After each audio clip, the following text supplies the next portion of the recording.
Hey everyone, it's Picks and Deep on Sportsnet. I'm JD Bunkis. He's Justin Bourne. You can follow us on social at JD Bunkis at JT Bourne. Play along with us. Set you up for game 3. Habs in a hole. Habs backs against the wall. Get the head coach back here in Montreal. Your boy is riding all the narratives. Montreal plus 119 tonight. How you feeling about it? It's just a terrible bet.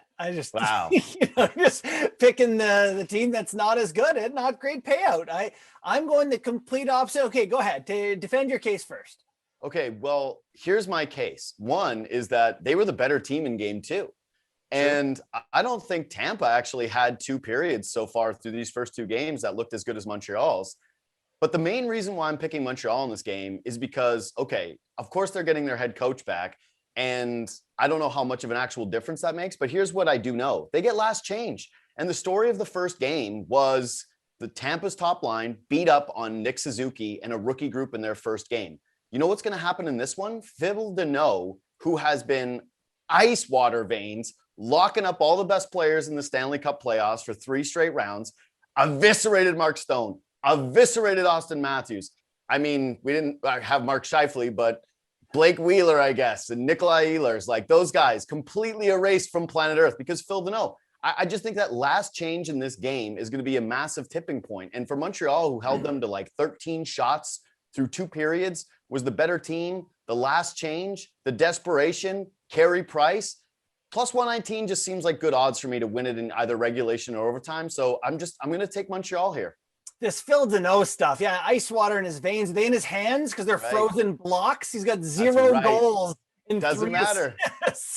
The other guys not scoring are his goals. You know what's wild is like if you're a great offensive player who doesn't play defense well, we kill you. William Nylander gets killed. If you're a great defensive player who doesn't score, everyone's like, oh, bravo. First line, 20 minutes a night, no goals. Way to go. Anyway. Tampa Bay, a better hockey team than Montreal. Montreal just threw their best pitch at them, and Tampa Bay said, yard, see you later.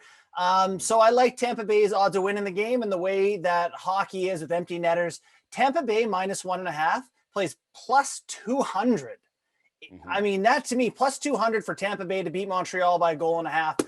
I like that. So I am going to stick my money on it, and Montreal can pay me back for all the wins earlier.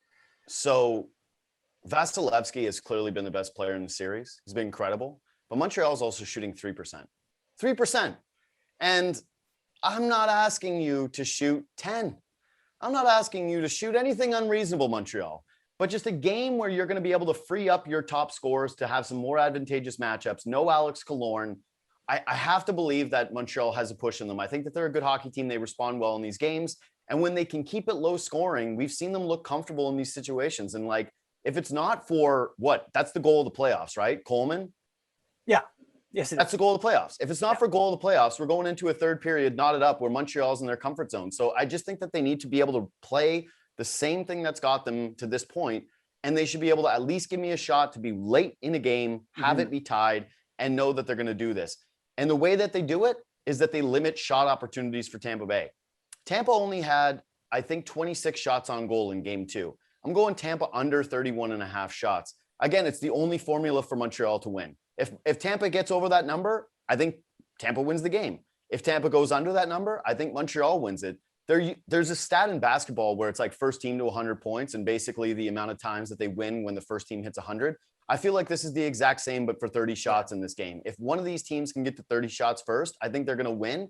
And if Montreal can get ahead in this hockey game, I just trust their system. I trust their personnel to limit Tampa Bay, keep them on the outside, not take stupid penalties, and keep them under the 31.5 shots at minus 110.